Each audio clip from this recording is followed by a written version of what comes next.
All right, we're gonna restart this. Sorry, guys. I realized when I was reading it that parts of it didn't make sense because I didn't remember getting to it. So we got to redo chapter 4. It was just mixing, jumping around. Hopefully, we get a good response back. It's about 18 pages of reading, but it's going to really go into the better details that we want. Okay. We got Hira, Dean, Matt. Let it build up a little bit. Get it restarted. Okay, good. Let's keep the talk to the book, though, guys. I don't mind when we're chatting like this. Talk whatever you want, but when we begin, let's try to keep any questions to the book.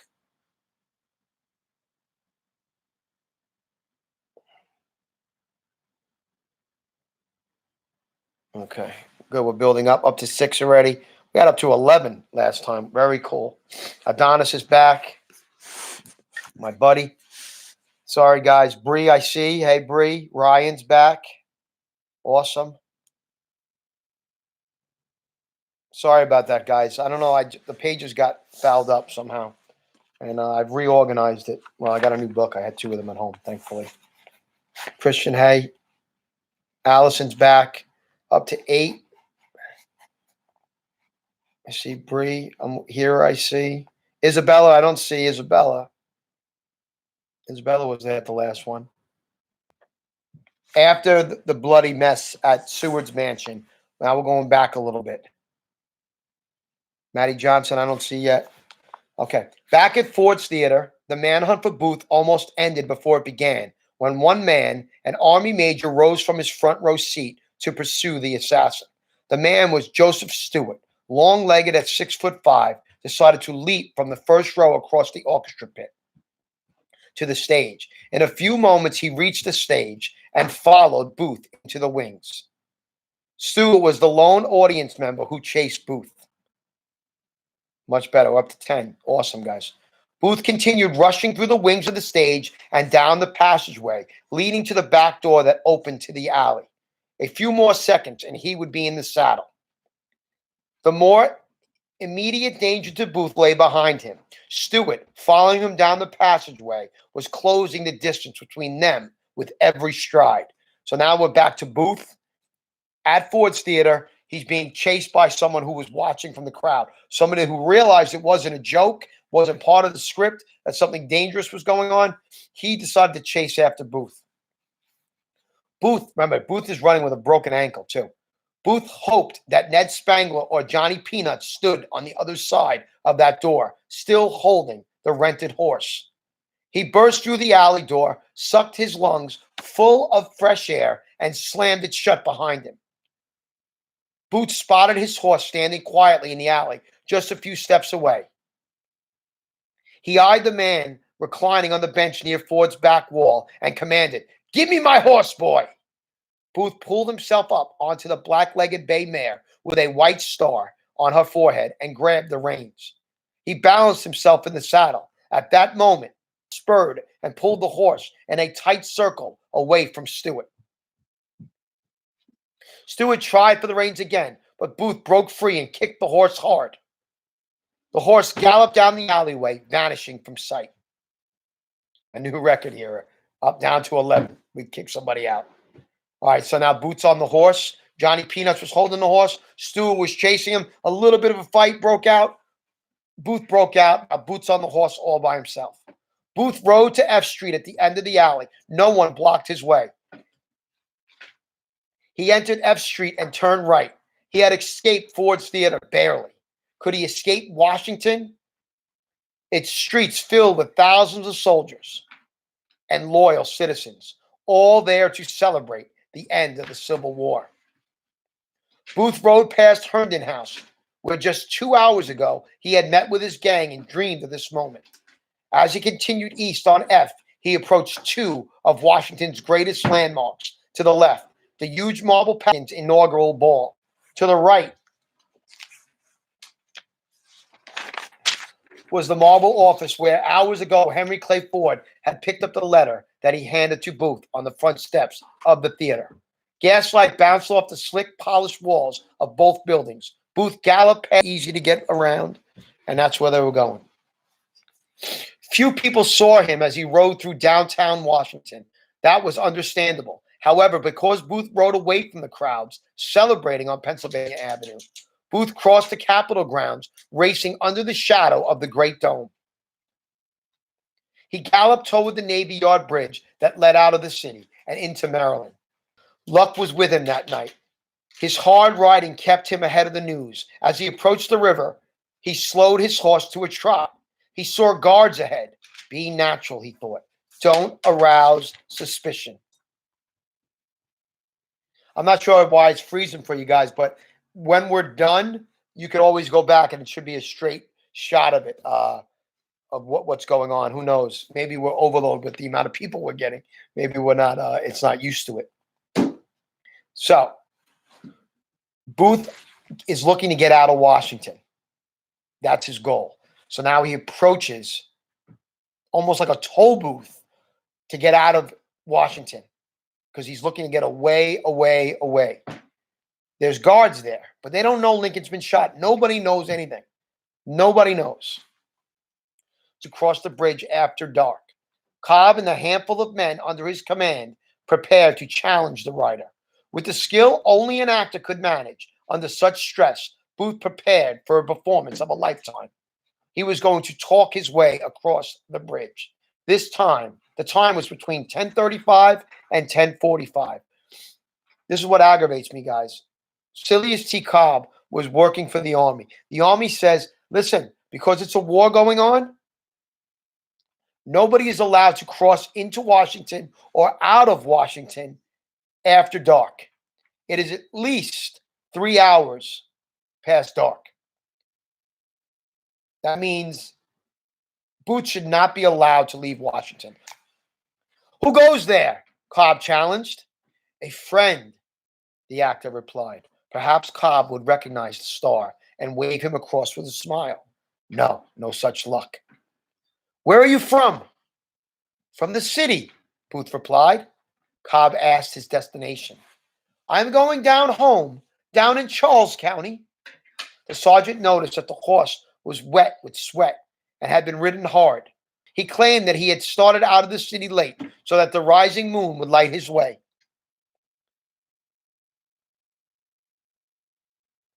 The reason, Christian, great question. The reason why they weren't allowed to leave after dark was because there was a war going on. They didn't want anybody sneaking in and out of the city. It was basically on a curfew. It was kind of like a curfew. And it was, Washington was a major part of it. That's a great question. Again, I'm going to look into it. I don't know if it was every single state in the Union, but for sure Washington, because that's where all the main headquarters were. So they didn't want anyone approaching after dark. That's what it was. But again, great question. Booth claimed he did not know, but Cobb reluctantly, remember we talked about reluctantly, you let somebody do it even though you don't want them to do it?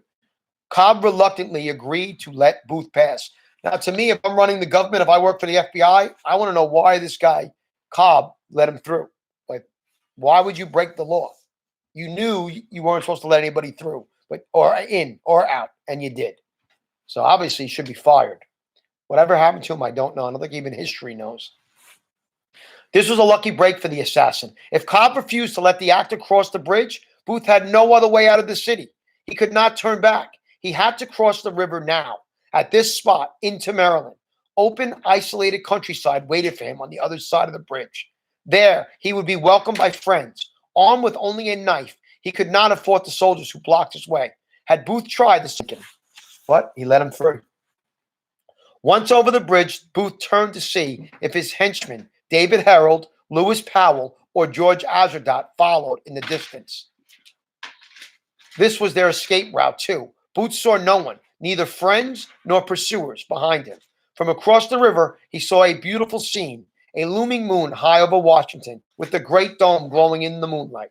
He had done it, and he had escaped. So Booth is feeling free. He's out of the city. He's in the countryside. He's starting to go into rebel country, where a lot of people will help him, because a lot of people hated Lincoln that were not part of the Union. So this is an exciting time for him when he must have looked out on the moon, saw the Capitol, and must have had a feeling of success. Ryan, he had to get out of Washington because the news was going to catch up to him, and everybody knows who killed Lincoln. Everyone knows it's him. So he had to get out of the city. He had to get away from the news. The faster he moves, he keeps away from the news. So here's the news of Lincoln being shot. Booth's ahead of it.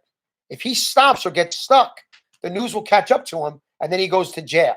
So he has to keep escaping, and he's going to keep going out, away, and he's looking to get to the Deep South. If he can get to the Deep South, almost like the Underground Railroad in reverse, people will help him because people didn't like Lincoln.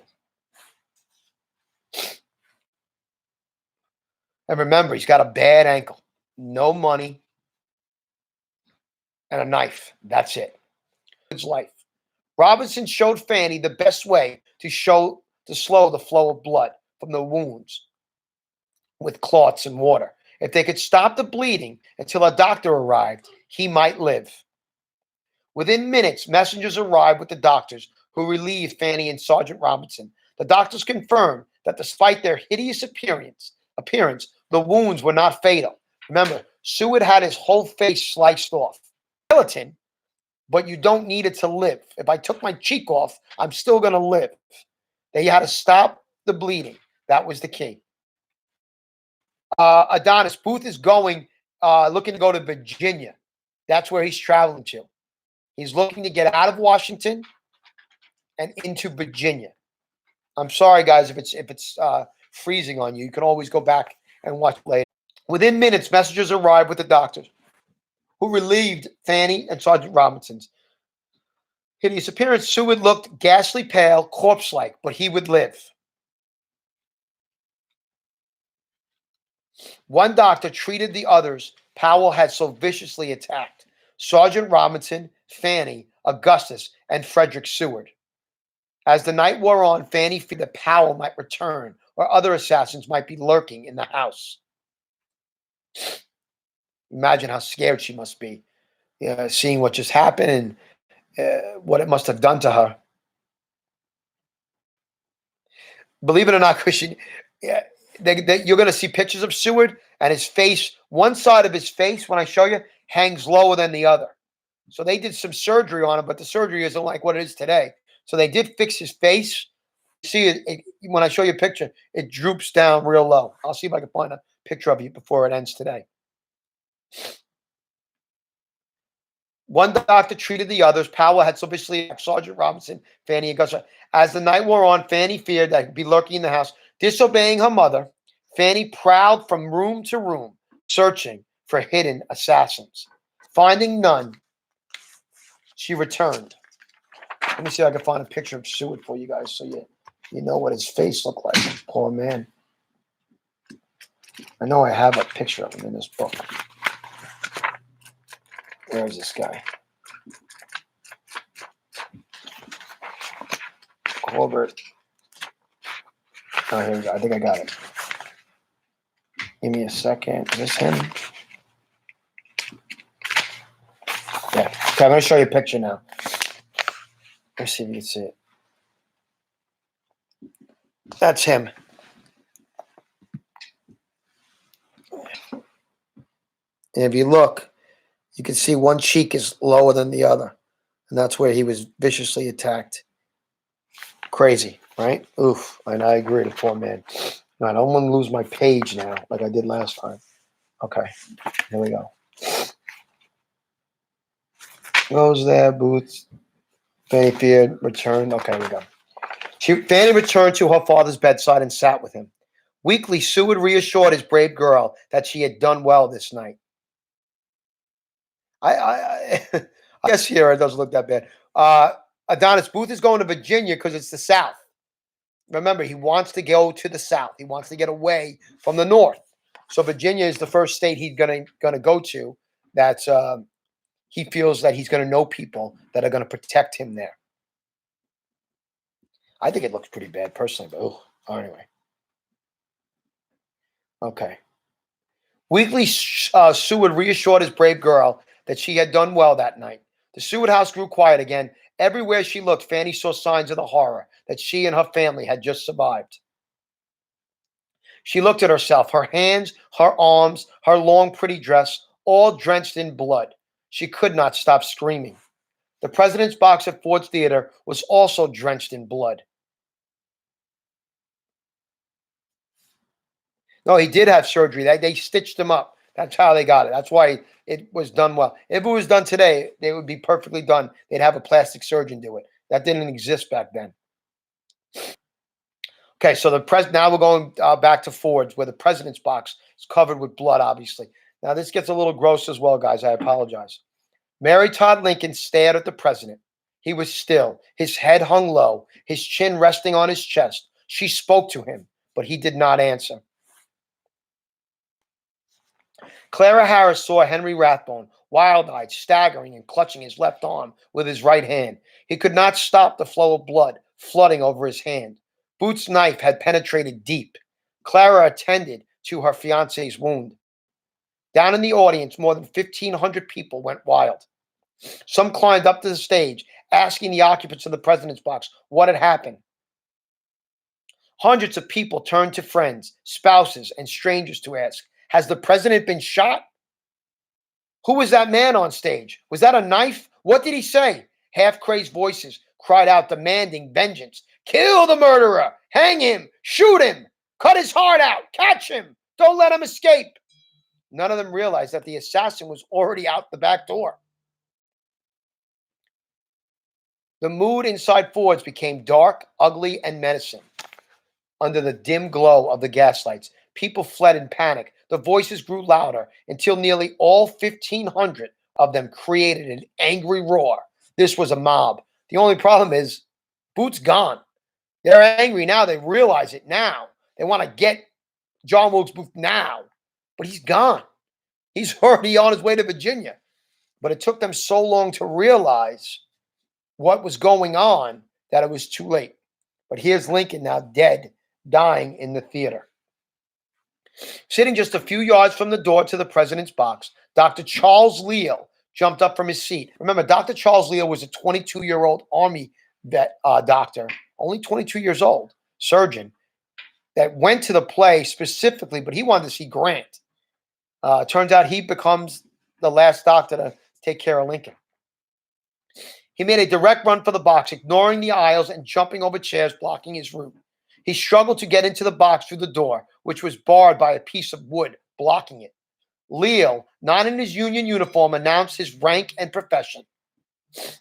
Major Rathbone, standing between Leal and Lincoln, asked the doctor to treat him first. Holding up his injured left arm to show his wounds, the only one that's getting hurt and dying right now, Christian, is the president and anybody in that box. The only one that got hit was President Rathbone got hit by Booth. And then at the Seward house, you have Frederick, the son, who got beaten by the pistol. You have Fanny, who was in the struggle. And you have Sergeant Robinson, who was protecting Seward. And you have Seward. That was chaos because Lewis Powell knew he had to take care of Seward, so he hurt anybody in his way. So that's really, I think, 6 people that were hurt so far, and they were all hurt because they stood in the way of either Booth getting away or Seward being killed by Powell. So anyone in that way was, yeah, it's a violent book here, I agree. It was a violent history, unfortunately. Okay. Back to President Lincoln's booth. Leal, not in uniform, announced his rank and profession. Major Rathbone, standing between Leal and Lincoln, asked the doctor to treat him first, holding up his injured left arm to show his wounds. Leal looked into Rathbone's eyes, and when he determined that the major was in no immediate danger, rushed to the president's side. Dr. Leal introduced himself to Mary Todd Lincoln as a U.S. Army surgeon. He reassured her that he would do everything possible for her husband. As Mary wept, Leal began his examination of the president. Lincoln looked dead. His eyes were closed. He was unconscious. Leal, remembering Booth's bloody dagger and recalling Major Rathbone's severely bleeding wound, assumed that Lincoln had been stabbed. Leal called for a knife.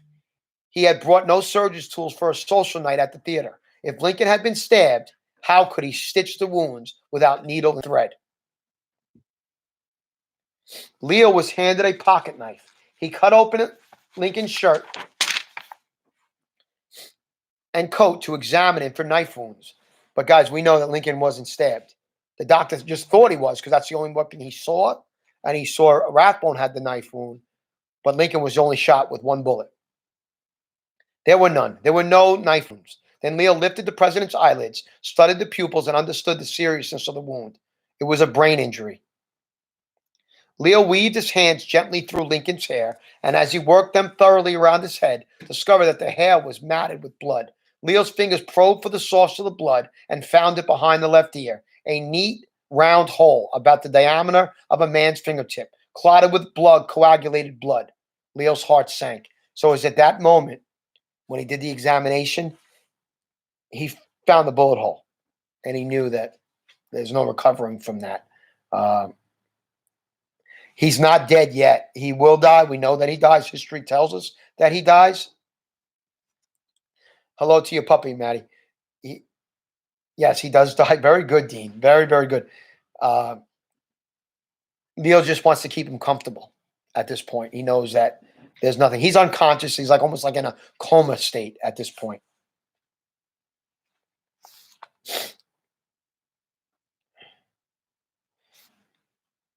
I'm going to skip some gore parts that we don't need. Leo pressed Lincoln's chest and ordered two men to manipulate Lincoln's arms like levers on a water pump to try to get air into his lungs. He massaged the president's heart by pressing hard under the ribs, almost like doing the Heimlich, just to get airflow. To everyone in the box, the situation seemed hopeless. Then the president's heart began to beat, and his lungs sucked in a breath. The heartbeat was weak, the breathing irregular, but Abraham Lincoln was still alive. Nevertheless, unless Dr. Leo could stabilize him immediately, Lincoln would die within a few minutes. So Leo, by getting him, like almost getting the breathing resuscitated, now Lincoln has breath. He has a pulse. He's still alive. So you hear this and you're like, oh my God, I hope he makes it, even though we already know that he doesn't make it. Leo leaned forward and breathed air from his own lungs directly into Lincoln's mouth and nostrils. Lincoln's breathing improved.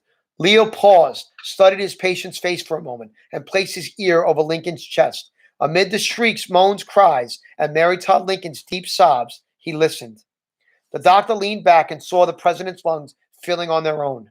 Quick action had saved the president from imminent death on the floor of Ford's Theater. Still, down on his knees, with all eyes fixed upon him, Dr. Leo announced his diagnosis and prediction. His wound is mortal, fatal, deadly, will not recover. It is impossible for him to be saved. Like Powell, this is interesting. This will tell you this is where the vice president information comes in now. So we're sad about Lincoln. They're going to try to get him out of the theater because they didn't want him to die at the theater. So they're going to try to find a way to move him. Unfortunately, he got hit in the brain. His breathing was still able to work. His breathing functions. So, unfortunately, he's brain dead. That's what ended up happening to President Lincoln. He got shot through the brain, and that's what ended up happening.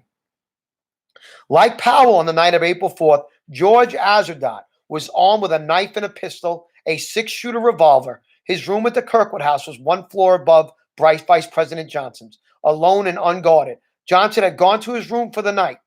All Azardot had to do was knock on his door, and the moment Johnson opened it, plunge the knife into his chest or shoot him dead. Compared with the challenges that faced Booth and Powell, Azardot had the easiest job of all. Dean, I'm going to say that's a great question. There's no shot he's saved today. No shot. Brain dead is brain dead. He got shot at close range in the back of the head, and the bullet went into his brain, and that's it. There's no recovering that, unfortunately. So whether he was shot yesterday or in 1850 or in 1920, he's going to go no matter what. Yeah, it's very sad. It's very, very sad. Yeah, exactly, Hera. Brain damage is brain damage. But great question. Okay, so now we're with President Johnson. We know it's been a violent chapter so far. Let's hope we can escape more violence. That night, Johnson escaped death. Azadot could not do it. He drank in the hotel lobby, and the more he drank, the worse the plan sounded. He did not knock on Andrew Johnson's door. He left the bar and walked out, abandoning his mission. Azadot got on his horse and rode away. He wasn't sure what to do next. He was about to go on a rambling and error-filled escape journey. Christian, the heart was good. His heart was fine, Lincoln's heart. Heart, breathing, lungs, all good. He only got hit one time. That was it. He got hit in the back of the head. And there's no for somebody else because they were all very healthy at this point. Okay, we're going to, okay, you want to keep going? You want to find out what happened to Johnson? We'll keep going. We'll finish it up a little bit. No metal brains.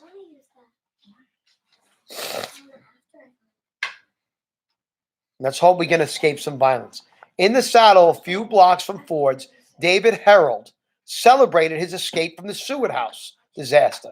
He had gotten away just in time. No one in the house knew that Powell had an accomplice waiting in the wings. No one pursued him when he fled the scene, and no one at the Seward house saw or could identify him. So David Harold, who's part of the plan, is not involved in anything. He didn't harm anybody, he didn't do nothing. At least in his mind, he did nothing. We know the word is an accomplice. When you know something and you don't stop it, you get into some trouble with that. He was safe for the moment. He was just another man on a horse on this night in Washington. He regretted abandoning his accomplice, but when he heard the screaming girl at the window, Harold decided to save himself. Following Booth's escape route, Harold headed toward Maryland. He approached the bridge at 11th Street, where he meets Sergeant Cobb and his guards. Now, what is the rule? You're not allowed to leave Washington after dark. He let Booth through. Now, here comes Harold on the same escape route. There's no way he's going to let him through, right?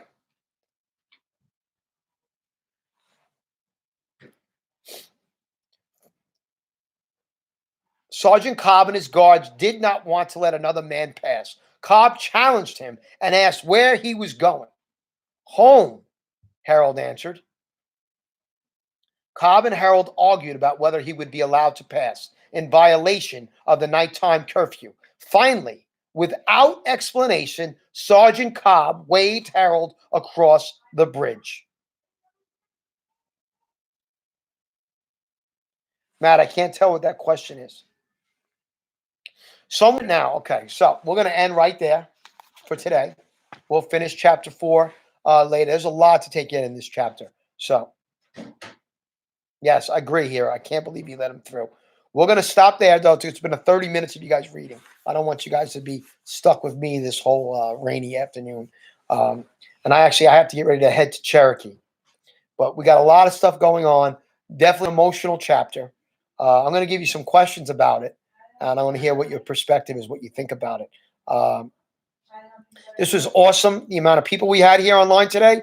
Hope it grows, and we'll keep reading. And remember, Wednesday is going to start your daily class load. I'm going to give you a math assignment, science assignment, social studies assignment, reading assignment, writing assignment. Don't panic. We'll do what we got to do, and we move on from there.